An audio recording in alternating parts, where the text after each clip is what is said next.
My soul tribe, let's do our reading. I won't be here tomorrow or on the weekend to do a reading, so I wanted to get one in today, and then I'll be back on Monday. Whoa, there's a lot of dust on that from when those people were in my room. Ew. I'm just going to wipe it on my jeans, because why not? There we go, much better. So we're using the Magic Spirit Oracle, The Brilliance of You. And I felt called, again, in the morning, I always see a deck in my head, and that's the deck that I need to get for you. So I pulled it out. We have Stay Open to the Beautiful Things. All right, so we're going to get a few of these, and then we're going to finish that chapter 3. No, I'm already confused. We're going to finish chapter 3 of part 1 before we begin chapter 1 of part 2. There we go. I hope you guys are doing well. You don't need to have it all figured out. You don't have to have it all figured out. So let's see what you need to hear today, Soul Tribe. I'm having plumbing issues in my house again. Anyway.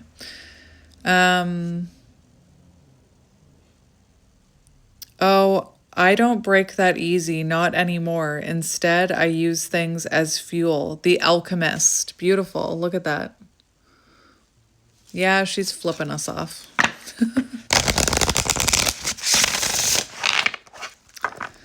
One more shuffle. Call your energy back to you. So don't let anybody else suck your energy out of you, is what I'm hearing.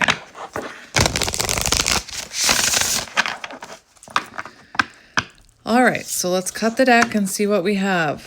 I'm not underestimating my own magic anymore. Beautiful. Power, beginnings, transformation. So I'm going to read this one. Where's the book? It's right in front of me. That's strength energy. 8.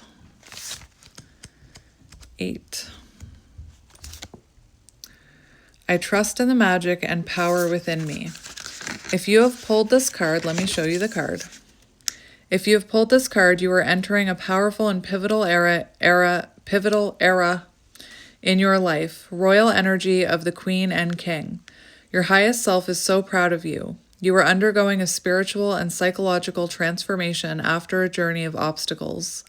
Though it may feel new and unfamiliar, it is a potent place for you to grow, take action, and trust yourself more than you ever have before.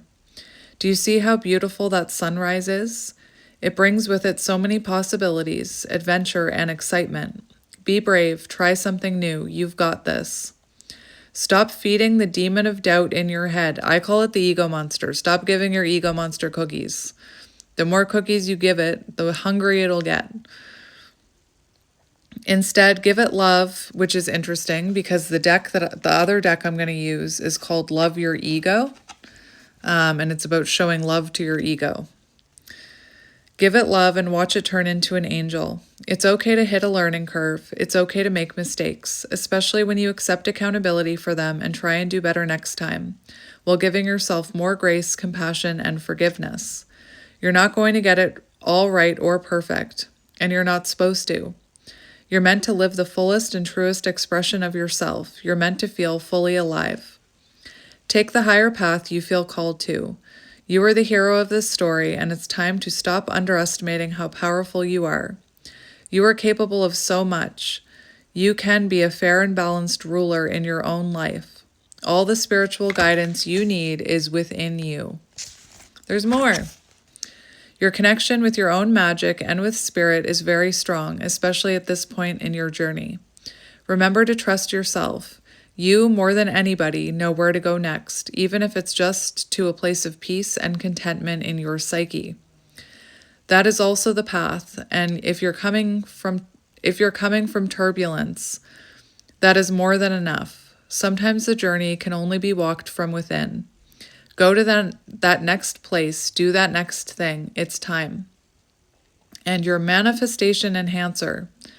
Take action and try new things. Even baby steps are better than nothing. Practice being brave and allowing yourself to make mistakes. But more than anything, walk that higher path. Your highest self is watching you and guiding you. Light a candle for them and seek connection and communication on your journey. They are always within you. They are you. Beautiful. So let's get another one. Let's get another card for my soul tribe. What do you need to hear? Let's get two more. That's the one. We have the Shaman on the bottom. I just wanted to show it to you. We have 25 in eternal center, guru, protection, peace. There is a place within me. There is a place within me. There is a place within me. Still, calm, steady, eternal. Still, calm, steady, eternal. Still, calm, steady, eternal.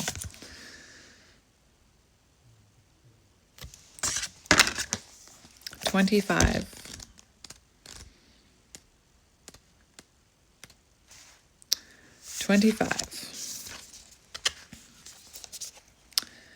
The sanctuary, the oasis, the peaceful valley, the Shire, the Shire.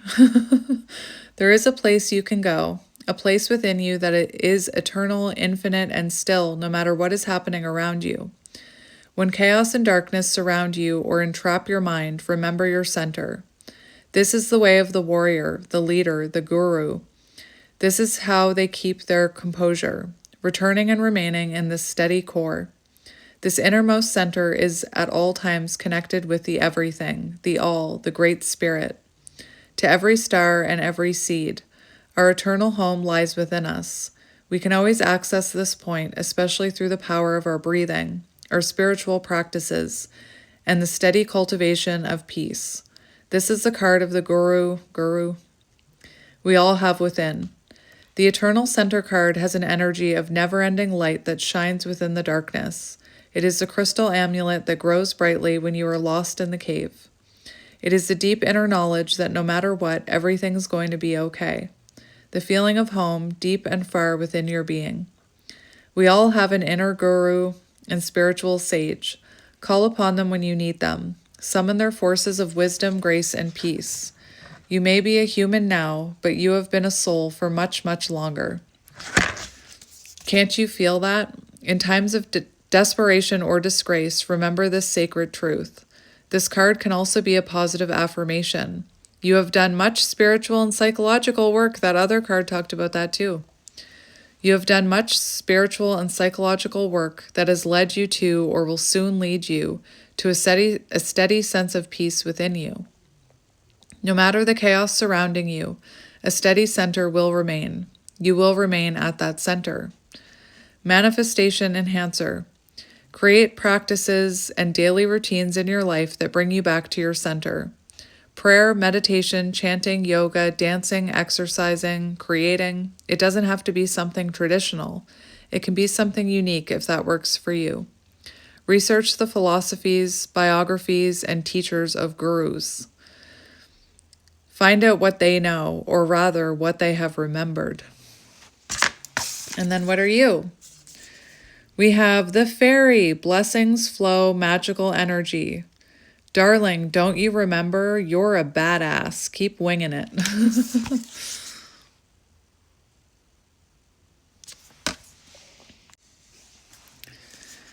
So, 31.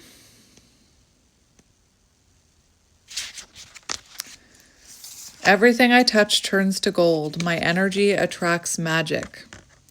Divine blessings, fairy dust, flow state, magic, special powers. While frolicking in the forest and flying amid the mushrooms, a fairy has appeared to you. A most positive omen, as they only reveal themselves to a rare kind of person. A person who also has magical energy, or who will soon be sprinkled and blessed with some. One who is gifted magic mushrooms that hold special powers from deep within the forest. One who receives luck, then returns home with it. Fairies live with an effortless energy and personify the raw beauty of nature. They are nature's spirit and the human form manifested into one, an ultimate masterpiece. They are the tricksters of the forest, as they can vanish at will and are of a fickle nature. You don't want to mess with them, cut down their trees, or destroy their homes. In folklore, it is said that many have paid the penalty for doing so.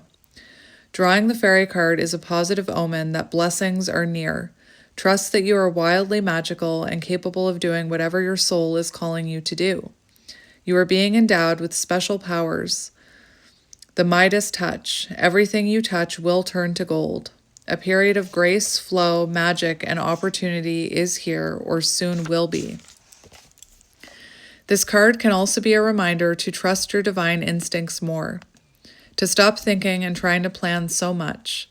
Doing so consumes precious energy. Overanalyzing can simply end up wasting time. Keep winging it, as the fairy does. Let loose and act freely. You have been given grace at this time. Manifestation Enhancer. Close your eyes and visualize that you are in the forest. The fairy you have seen is sprinkling you with enchanted dust. It endows you with power, a magic touch, and a state of flow. Embody the energy of the fairy.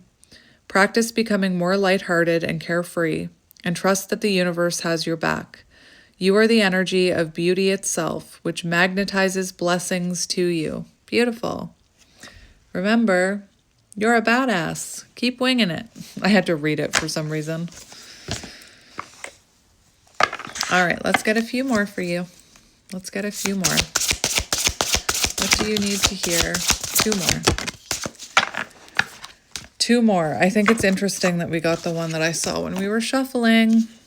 Call your energy back to you. Energy, power, aura, depletion. Excuse me, confirmation. Call your energy back.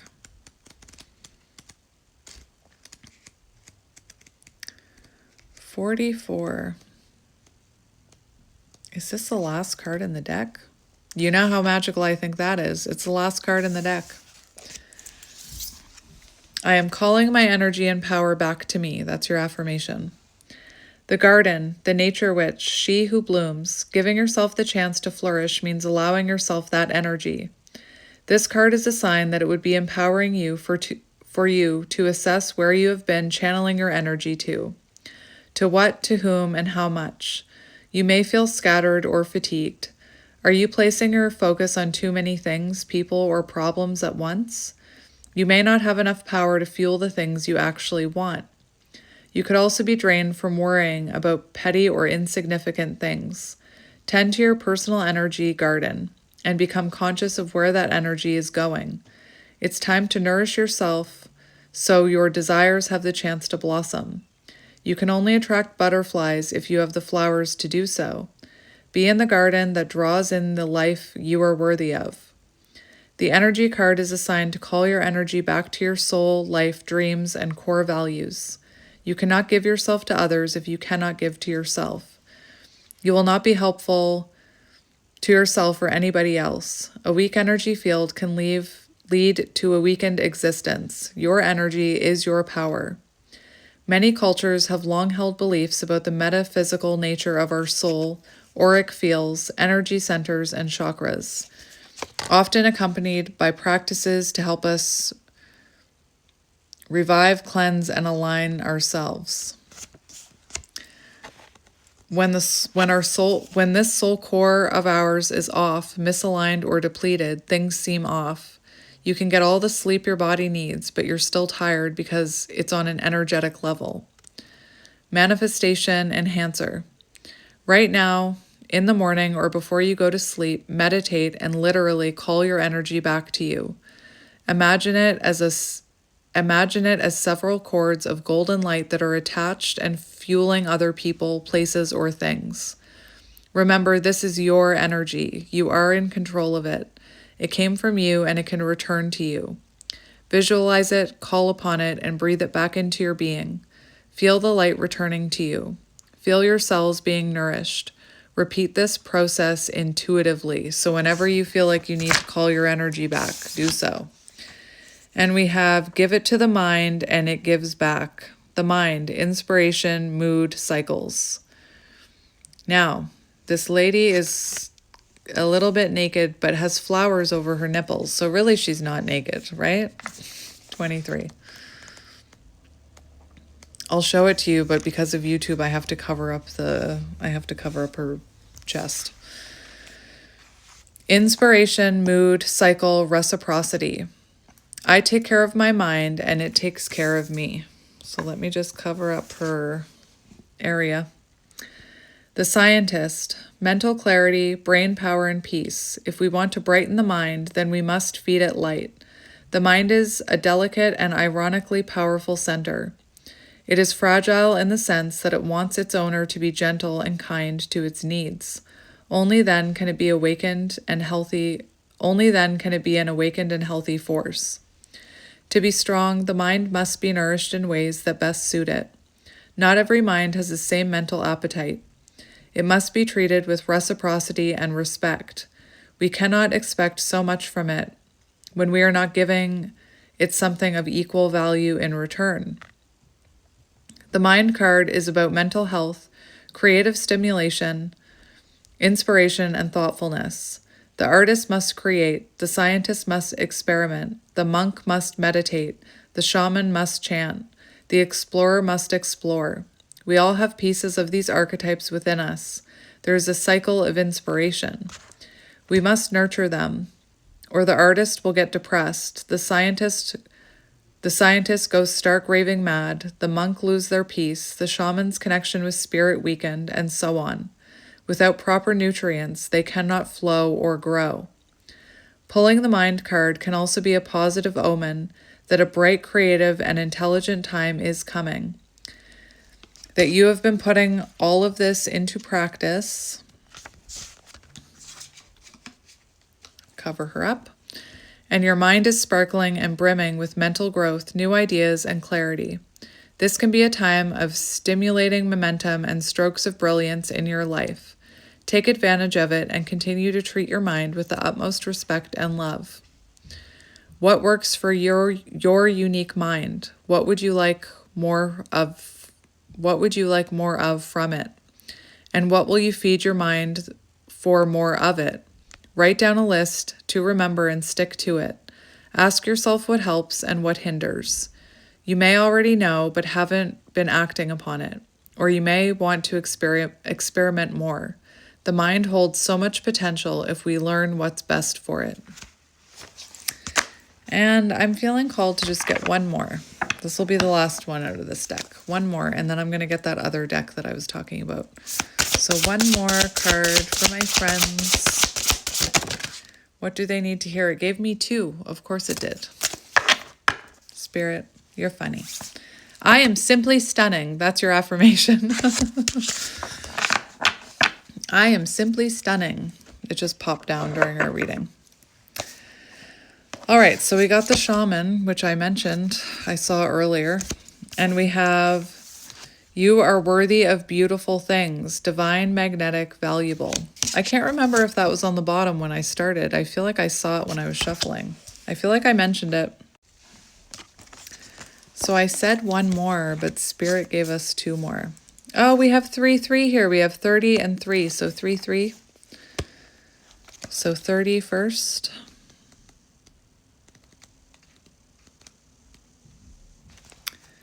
Nope, that's 31. I choose to listen and dance to the secret songs of the universe. Okay. Let's read it. Oh, it just saw 33 on the timer. Magic.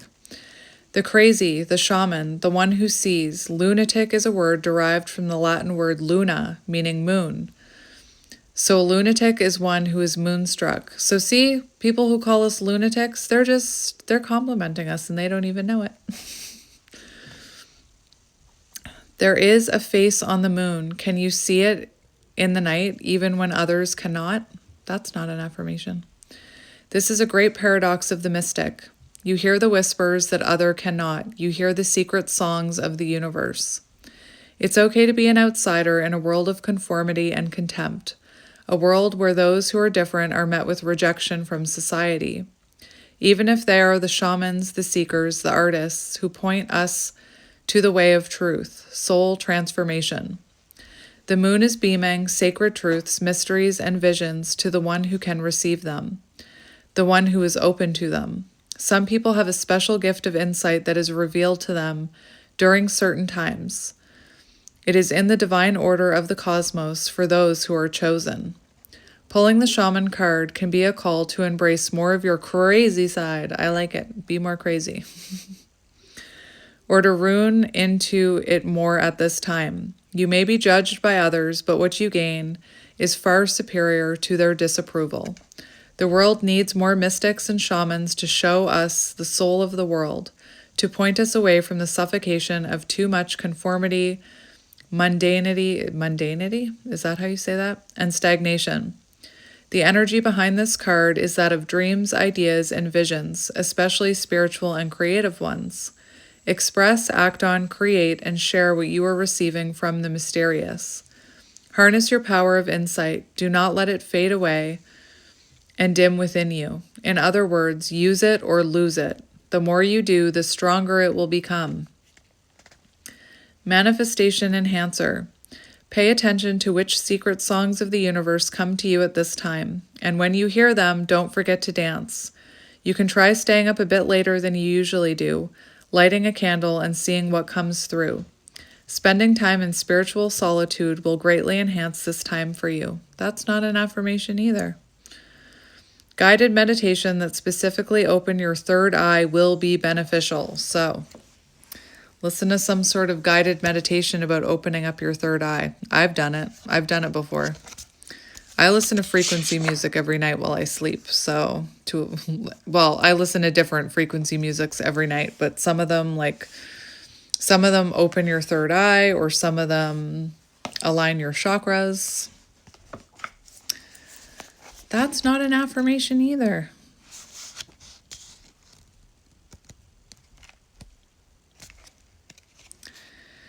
Three, your affirmation. I am worthy of the most beautiful things. You are blocking your blessings by believing you don't deserve them. You do. Recognize your patterns of self-sabotage and examine the choices you have been repeating. We enact and accept what we believe we are worthy of. Raise your standards. You are meant for better. It doesn't matter what you've been through, where you come from, rich or poor, healthy or unhealthy circumstances, or what others think of you or tell you. It doesn't matter how others have put you down. You are still worthy. You are a valuable soul and someone who seeks to find the magic of this world. And those who seek are the ones who find. Just like the story of Cinderella, who was made to believe she was worthless and a servant to her family, only to be visited by a fairy godmother, Spirit, who offered her blessings and magic if she was willing to believe she was worthy of them. All she had to do was accept them, and she would go on to live a life full of royalty, beauty, and abundance. She was always meant to be a queen. It's okay if you also forgot that you are the magic, but it's time to remember again. Come home. Spirit can only give us what we believe we are worthy of, so expect excellence. Speak it into existence. Summon miracles. Will you accept the blessings you are being offered? This is a potent time for magic in your life. Your fairy godmother is here now. Your guides, ancestors, and angels are listening. Let them assist you. Manifestation Enhancer. Visualize yourself as a magnet for beautiful things, beautiful experiences, connections, thoughts, synchronicities, and blessings. Imagine abundance swirling all around you. Is someone falling asleep right now? I have so many people that tell me that they just stick me on to go to sleep. I listen to you all night while I sleep. And I just had this sense come over me of someone falling asleep. And I'm not saying you're falling asleep because I'm boring. That's not how I take that. But all of a sudden I just felt very sleepy. So I was wondering if somebody was falling asleep. Did I interrupt your sleep? I'm so sorry. Imagine abundance swirling all around you and entering your soul and your life. Luminous rainbow and energy, blooming flowers, dazzling vibrations all around you and within you. It's already here and more is coming. Believe, accept, receive. Seriously, I almost felt like just then I was going to fall asleep. That was interesting. All right, so that's that deck. And then I want to talk about this other deck that I got. So I got the Self-Forgiveness Oracle deck, which I've seen Esoteric use a bunch, and I finally got it for myself. But it's the Love Your Ego edition. So it's about showing your ego love, and in a way healing your ego. I'm not going to take that card because I just had that card in the love reading, but I wanted to pull some for my friends here. So it's okay if they don't resonate, but let's get some.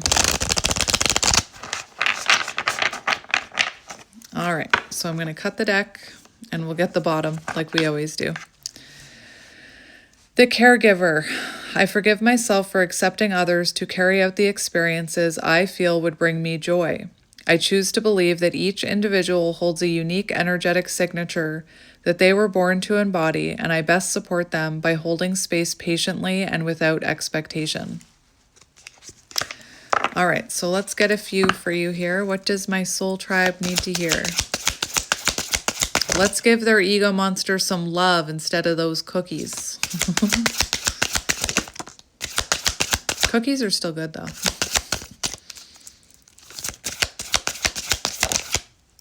I'm just going to get a few here. You feel like you want to come off, do you? Yep. You want to come out? All right. I'll see if I'm called to get any more. We have addict on the bottom, so being a recovering addict, I may read that one. The addict. I forgive myself for judging the experience of emotions I would rather not be mine. I choose to believe that when I honor each and every one of my emotional expressions, I discover a deeper wisdom not accessible through reason alone.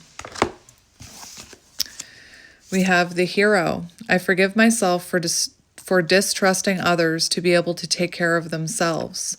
I choose to believe that when I delegate tasks and make space for growth, I empower others to experience parts of themselves not previously known to them. We have the genius. I forgive myself for taking myself more seriously than is helpful to me. I choose to believe that when I allow myself to lighten up, my entire being becomes illuminated with the intuitive wisdom that aligns me with my highest potential. The narcissist. I forgive myself for mistaking achievement for a measurement of my worth. I choose to believe that although I may find myself drawn towards achievement, my worth is not in any way defined by the extent to which I am capable of attaining my goals. The addict. I forgive myself for holding on to habits that no longer serve me. I choose to believe that when I set the intention to have compassion for my emotional experience, I will find I am able to more effortlessly engage in behaviors that better support me. And the child. I forgive myself for creating confusion by adjusting my vision to reflect what others want to experience through me. I choose to believe that when I make my vision my own, I invite... It cut me off. I'm just going to reread it. I choose to believe that when I make my visions my own, I invite others to clarify their desire, oh my gosh, and seek its fulfillment independently. I'm just going to get a few more. This one is staring at me. The martyr. I forgive myself for feeling as though I need to prove that I am good enough to receive that which I desire. I choose to believe that I am innately worthy, and my worth is not dependent on the way I show up or the extent to which I give to the world. So we'll just get a few more. 3 more? 3. 1, 2, 3. And the bottom, the child. I forgive myself for thinking others should also be excited about what I personally find to be interesting and worthwhile. I choose to believe that my preferences are a unique expression of who I am, and I may experience deeper fulfillment and clarity when honoring my desires independently.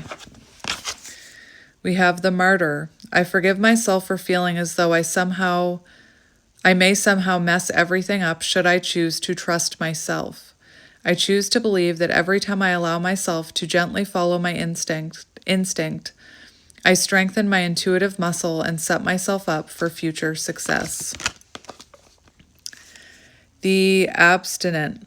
I forgive myself for shaming myself for the intensity with which I experience my life. I choose to believe that when I open myself up to the full spectrum of experience, I give myself permission to explore the depths of my being so that I may gain a clearer understanding of who I am to be in the world. And we have the genius. I forgive myself for thinking that I know better than life itself. I choose to believe that the exact circumstances needed to create the experience most suitable for me is perpetually being created, regardless of what I think or do about it. All right, so let's read that book now. Again, we're almost done this part, whatever. I left off at changing your focus.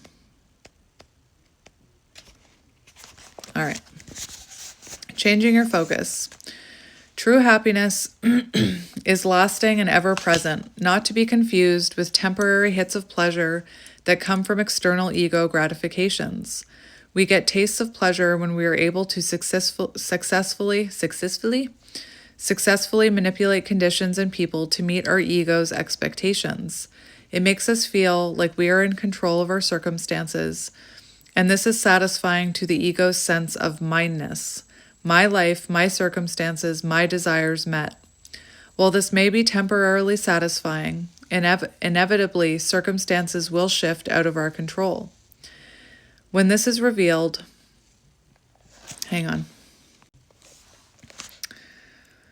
When this is revealed, the ego mind becomes terrified of its lack of control. In order to cope with this fear of the unknown, it creates mental delusions through judgment, opinion, inner commentary, and constant evaluations of how life should be to mask its existential insecurity. In reality, the ego mind knows nothing, but has the audacity to claim it knows it all. When internalized, the ego judges itself harshly and cowers in fear at the challenges of life, and seeks to make us feel powerless and a victim. When projected externally, the ego's fear comes out through its desires to manipulate its conditions, circumstances, and other people through force. Using force, however, will always leave it feeling defeated because life has a divine will of its own, which is far more powerful. We can only unlock the true foundation of freedom through surrendering. The ability to surrender to the divine will is actually the most powerful demonstration of our freedom. This is because surrendering requires us to have immense strength and inner discipline to consciously ignore the demands of a resilient, fearful ego. Can I tell you guys something? While I was reading all of those cards, and while I was reading those ego cards, in the background, my ego was like meh, meh, meh, at me about something.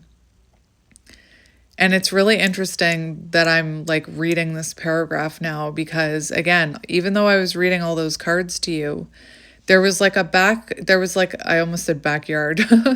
There was a background thing happening with my ego and something in my personal life. And I was like thinking about it while I was reading you those cards. And it was like, again, it was like my ego was having a conversation with me while I was reading those cards about something else. And this is very interesting because it's kind of, it has to do with control and how the ego has a divine will of its own. So it wants to control something, but even if you try and control it, you're left feeling, this is saying you're still left feeling, what did it say? You're still left feeling like unfulfilled. Anyway, I found that really interesting because I was trying to ignore the conversation that was happening in the back of my mind with my ego. I wasn't talking back to my ego, but I could hear my ego like communicating with me the whole time I was reading those cards about something like so unrelated. And just, I think it's very interesting that now I'm reading this because froggy in my throat, releasing, cleansing, healing. Anyway, Yes, using force will always leave it feeling defeated. That's what I was going to say. Interesting. Anyway, I just wanted to mention it. We can, like, even right now, I said it yesterday, I find this chapter is like making my ego kind of, again, it's not triggering me. It's kind of like fearful thoughts. And when you meditate, you have thoughts. Like, I'm aware that it's happening. I'm not letting it get to me or anything. But I can kind of feel it. And I can feel it up here, which is really interesting. Anyway, clearly I'm triggering my ego by reading this. The ability to surrender to the divine will is actually the most powerful demonstration of our freedom. This is because surrendering requires us to have immense strength and inner discipline to consciously ignore the demands of a resilient, fearful ego. The ego is rooted in fear and lack and therefore cannot have faith and trust in something higher than it. Whenever we consciously ignore the demands of the ego to either cower in fear and victimization or attack with aggression and force, we prove our liberation. The one who is no longer servant to the demands of the ego mind is the only one who is truly free. By challenging our ego's agenda, we take the focus off the external circumstances which it is resisting and instead focus on the resistance itself. Through this very conscious redirection of our focus away from our outer experience and into our inner one, we can access true freedom and lasting happiness. This might seem like wishful thinking, since lasting happiness is not what you've been experiencing thus far in life. But that's only because we've collectively fallen asleep, become lost in a dream or nightmare that we can't seem to wake up from. Everyone you know probably believes their ego's thoughts, tries to control their circumstances, and has expectations of their external conditions and the people around them. And the fact that almost an entire species is living this way only makes it that much easier to go along with it. It's like one massive con. And my favorite reader was talking this morning in a reading about how, do you want to be a leader or do you want to be a follower? Do you want to be like the rest of the world and be a follower and be a sheep, or do you want to lead others? Anyway. And you don't have to lead people for you. Like, I don't want to put pressure on you. You don't have to lead people in huge ways. Just by healing and shining your light, you lead others. The bigger the trick, the older the trick, the easier it is to pull based on two principles. They think it can't be that old, and it can't be that big for so many people to have fallen for it. Jake Green in the film Revolver. Ignorance is still ignorance, no matter how many people are supporting it. This simple misunderstanding has mutated into an entire species lost in the confusion of pain that was not necessarily intended and does not have to remain. The suffering of painful experiences in our lives and the lives of others around us have not been a reflection of who we are, but a reflection of who we are not. The con. Unknowingly, we have allowed our outer circumstances, other people's actions, past traumas, and external gratifications or losses to determine how we feel inside, tell us who we are, and define us as a being.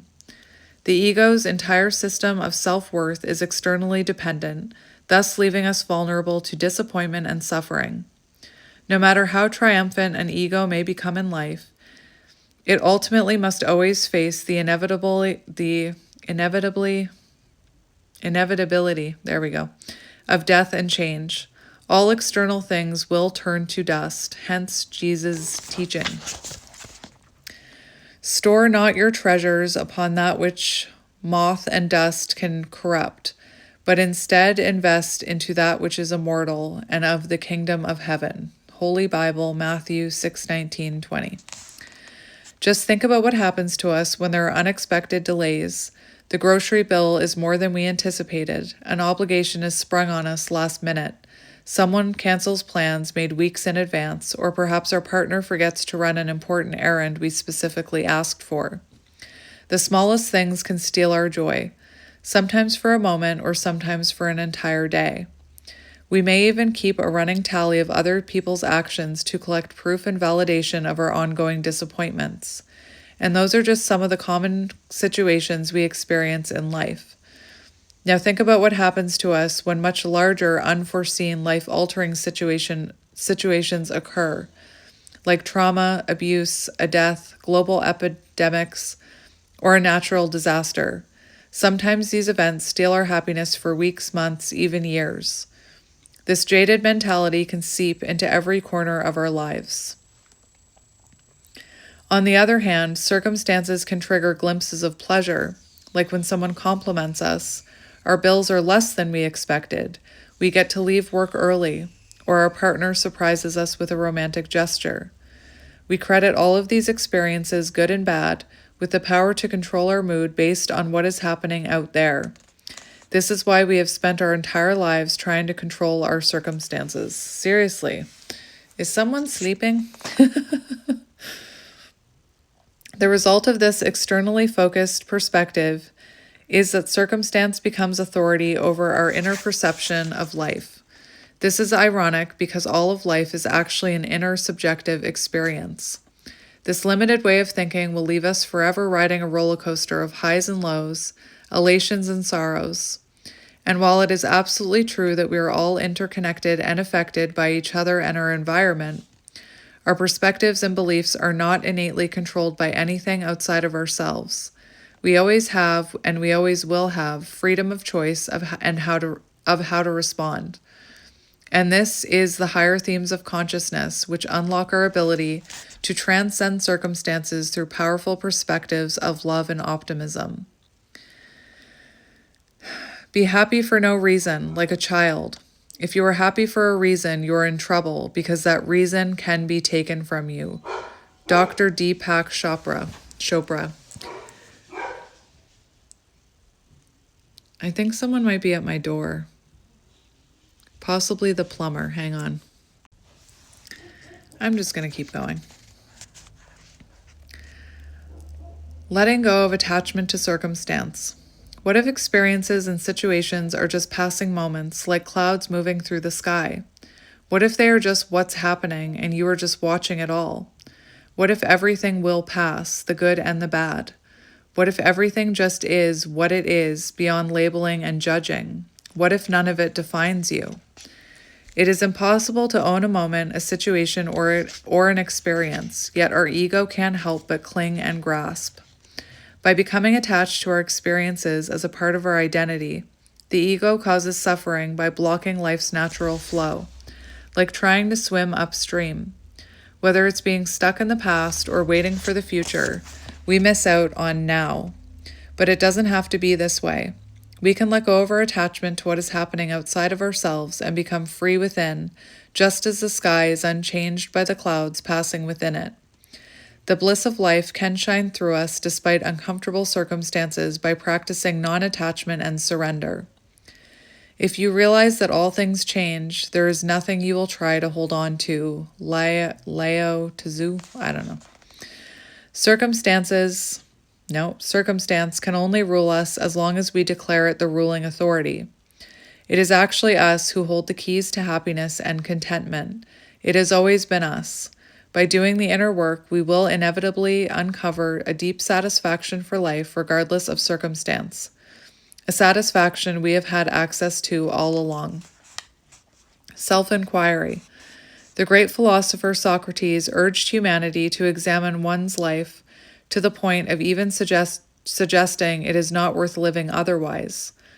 If we are to truly live, we must question the nature of our own thoughts and emotions. Let's give this examination a try now. After reading these next few sentences, make an attempt to consciously quiet the internal chatter of your mind. I'm going to have to pause this. Give yourself at least 5 minutes of complete inner silence. You can keep your eyes open or you can close them. But see if you can allow yourself to sit in complete silence without the mind interrupting you with thinking. You can even set a timer. This exercise will help you understand the nature of your mind and serve as an asset in your inner work progression.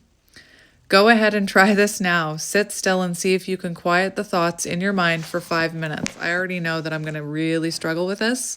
I'm going to pause this for 5 minutes. So good luck.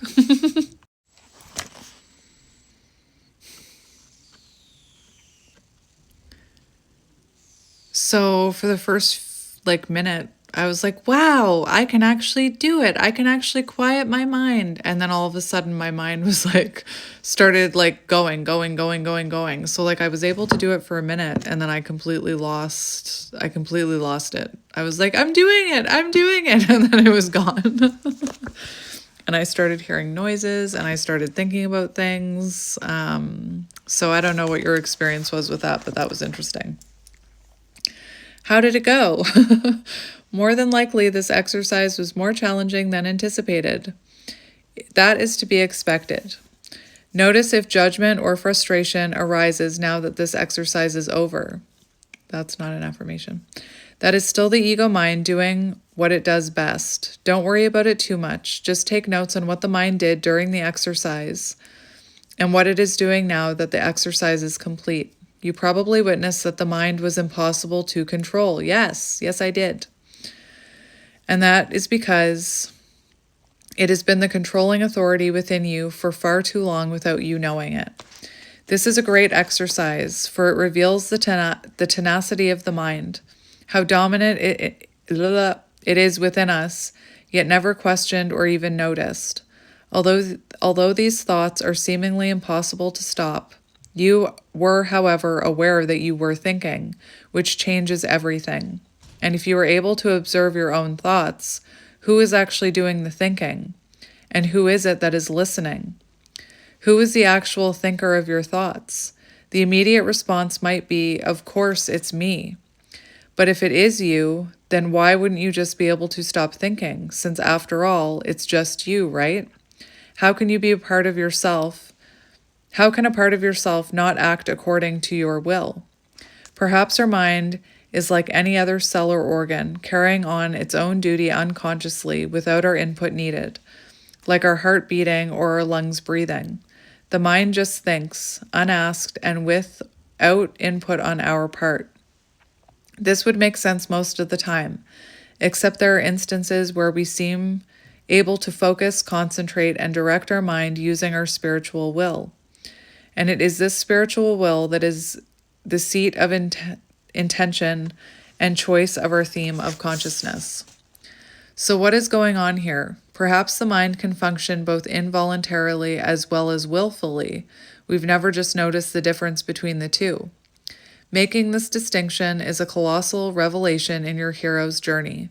Once fully ripened, this newfound awareness will awaken you to a paradigm of epic empowerment. For when the mind's behaviors are seen for what they really are, life will never be the same again. The mind is a wonderful servant, but a terrible master. Robin S. Shaman. So what has the mind been up to when you're not paying attention, and how much of its incessant chatter has been affecting your perceptions, experience, and mood? Have you ever really listened to your own thoughts? Some of it is coherent and focused, but most of the time it just seems to be happening. The inner dialogue goes on constantly and attempts to narrate every single moment of your life, whether you want to hear it or not.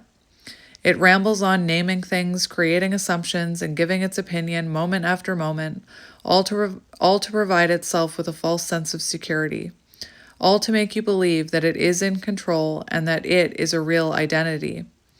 The task at hand is to start becoming aware of this constant dialogue that is happening inside of your head and separate yourself from it. Become curious as to what each new moment might feel like if you could just turn the voice off. Why are those people looking at me? This is so embarrassing. I'm not good at this. I knew this would happen. She thinks she's so perfect. Ugh, so annoying. That was so stupid. I shouldn't have done that. They should mow their yard. What's the point of trying? This is so depressing. Why hasn't he called me back yet? Maybe he's busy, or maybe he doesn't like me. I hope I don't get sick. Wow, she's so sexy. I never have any money. I can't wait for this party this week. I can't wait to party this weekend. This is taking way too long. They should hurry up. Wow, people are so stupid. I hate this. Screw them. I probably impressed them. Of course they're interested in me. I am definitely the most attractive person here. These people are so uneducated and closed-minded. I wonder how much money they make. This voice narrates and edits its perception of reality all the time, constantly feeding us its biased perspective, a perspective that we internalize and attribute as coming from me. But go a little deeper. If it is us, then why can't we just stop it and control it? If we don't want to hear it, why won't it stop? Maybe the mind actually has an agenda of its own that is impersonal to us. Liberation is arising right now. Come deep into this moment with us now. Read these words and ask yourself, who is listening? Really, who is listening to these words as you read them to yourself? And who is reading them for that matter? Well, I'm reading them and you're listening. That's funny. But maybe, imagine you're reading it. Who's saying that? Who's reading it to you? Who's listening? Because literally I'm reading it to you and you're listening right now. But I get the idea. Is it the eyes? Perhaps the brain. The first place we might look to is the body. After all, we are these bodies, aren't we? But if we are the body, why is it that when our body changes with age or is altered through illness or accident, we don't feel any less me? We always feel the same sense of I. It is only the body that seems to change around us. With honest reflection, it seems what is more accurate is that we have a body, like a biological vehicle we're using to move through life, but it is not who we truly are. Then who is reading? Who is listening if not the body? How about the voice of the mind that's narrating? Isn't that me thinking? Aren't thoughts me talking to myself? But what if we were our thoughts? How would we have awareness of them? How could our mind be me if it is reading and processing the thoughts for something that is able to listen? Instead, there seems to be an unmoving awareness behind and in between the thoughts that is aware of the thoughts. I need to read that again. Instead, there seems to be an unmoving awareness behind and in between the thoughts that is aware of the thoughts. By analogy, it is only the background of silence that allows for sound to be heard. So are we the sound or the silence or both? This is making my brain hurt a little.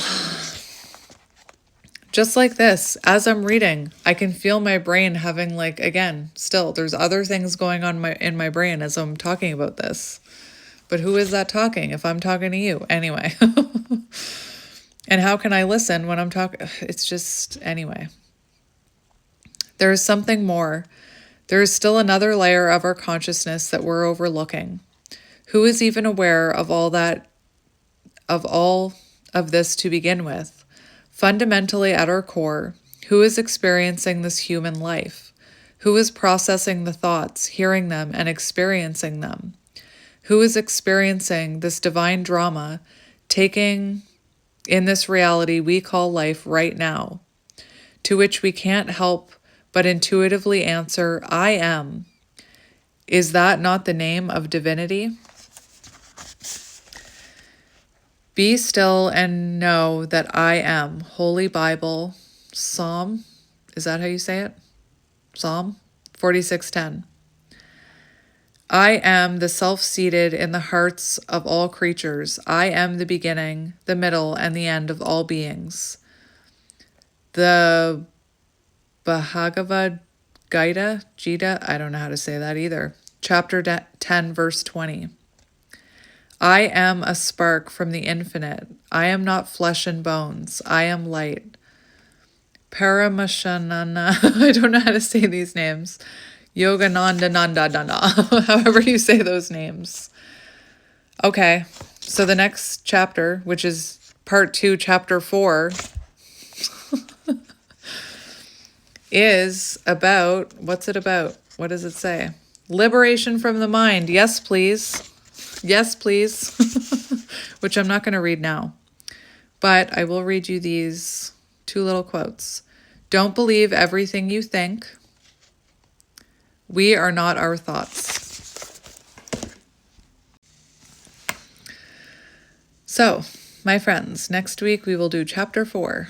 So thank you for reading this book with me. Like I said in a reading today, it was a love reading. I said, I don't like reading by myself. So it's very helpful for me to read it with you because, again, I probably would not be able to read that by myself. So thank you for reading it with me. But I'm going to go now. I hope you have a good weekend, and I'll be back on Monday. You could be an Aquarius. I just saw an Aquarius drop down. But I will be back on Monday with another Soul Tribe reading. And until then, I hope you all have a really good weekend. And I will miss these Soul Tribe readings, and I will talk to you soon. Bye.